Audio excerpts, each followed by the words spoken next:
Hi, our devotion today begins with Jeremiah chapter 40 verse 1, and it goes like this.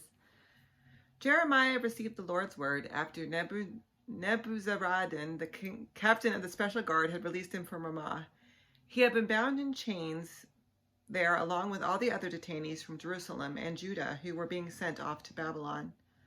The captain of the special guard located Jeremiah and said to him, "The Lord your God declared that a great disaster would overtake this place. Now the Lord has made it happen. He has done just as he warned because all of you have sinned against the Lord and haven't obeyed him. That's why this has happened to you. But I'm setting you free from the chains on your hands. If you would like, come with me to Babylon and I'll take care of you. If you would rather not come with me, that's fine too. Now the whole land lies before you. Go wherever you want. If you decide to remain here, stay with Gedaliah, Achikem's son, and Shaphan's grandson, the Babylonian appointee in charge of the cities of Judah.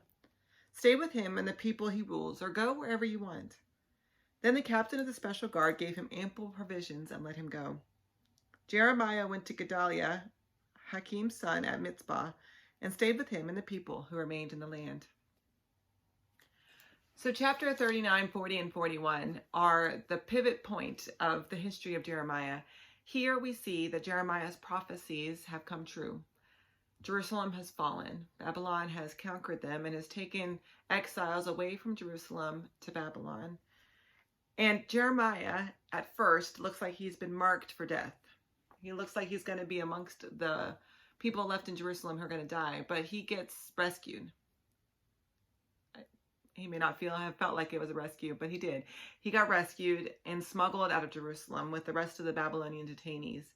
So it looks like he's going to go to Babylon in exile.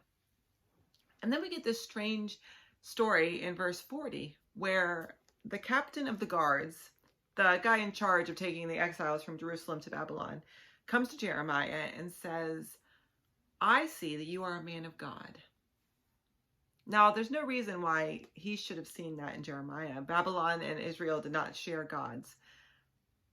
But this captain saw the truth of what Jeremiah had said, saw the truth of who Jeremiah's God was and is. And so he comes to Jeremiah and says that I will set you free. I'm going to let you make a choice. You can come to Babylon, which is what I think you should do, or you can go back with your people. You can do what you want. And so Jeremiah is forced to make a choice. Now, back in Jerusalem, there are still people in Jerusalem. They didn't take everybody. They just took enough to sort of keep people in line, sort of like a this is what's going to happen to you warning.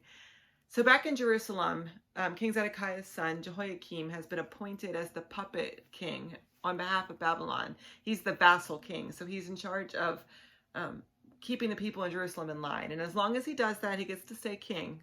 He gets to, wear the crown and all the cool stuff. And so he's a puppet for the Babylonian empire.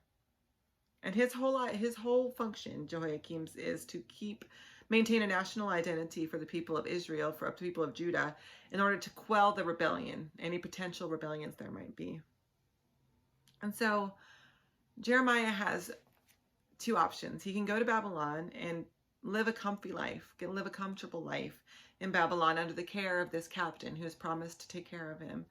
Or he can go back to Jerusalem with his people and live under the thumb of a king who has already imprisoned Jeremiah and tried to kill him during the destruction of Jerusalem. And Jeremiah chooses to go back with his people.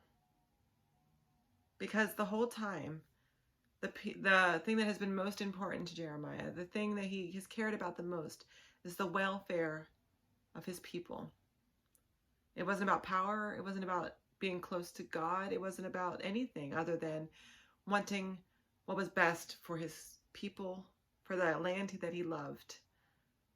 And so he chooses, in the end, to make a harder road for himself, a harder path, but one that he can live with integrity.